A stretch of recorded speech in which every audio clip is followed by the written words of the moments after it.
দর্শক অবশেষে অপেক্ষার অবসান ঘটিয়ে পিএসএলে অভিষেক হলেন তানজিদ হাসান তামিম। অভিষেক হয়ে করলেন অবিশ্বাস্য এক রেকর্ড। প্রথম ম্যাচেই খেললেন 100 রানের দুর্দান্ত ইনিংস।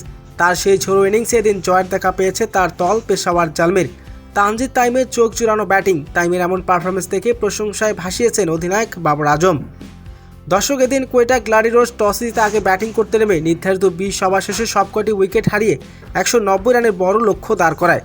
সে লক্ষ্যে তারা করতে নেমে শুরু থেকে উইকেট হারাতে থাকে পেশাওয়ার, যেখানে ব্যর্থ ছিলেন বাবর আজম। যখন অন্যরা ব্যাট হাতে ব্যর্থ, সেখানেই চমক দেখান তানজিদ তামিম। ম্যাচের এক পর্যায়ে প্রতিপক্ষ যখন চাপ তৈরি করার চেষ্টা করেছিলেন, ঠিক তখনই তানজিদ তামিম নিজের দায়িত্ব কাঁধে তুলে নেন এবং ইনিংসটাকে বড় স্কোর নিয়ে যান। ফলে ম্যাচের নিয়ন্ত্রণ পুরোপুরি চলে আসে তাদের হাতে। তবে হাঁকিয়েছেন একের পর এক ছক্কা। অভিষেক ম্যাচে চোখ ধাঁধানো পারফরমেন্স, প্রতিপক্ষ বলারকে করেছেন দিশেহারা। তানজিদ তামিম এদিন করেছেন 100 রান, মোকাবেলা করেছেন 40 বল। তার সেই জোরো ইনিংসে এদিন জয়ের দেখা পেয়েছে তার দল পেশাওয়ার। তানজিদ তামিম পিএসএলে অভিষেক হয়ে করলেন রেকর্ড। ম্যাচ জয়ের পর তানজিদ তামিমকে নিয়ে প্রশংসায় ভাসিয়েছেন পেশাওয়ার জালমির অধিনায়ক বাবর আজম।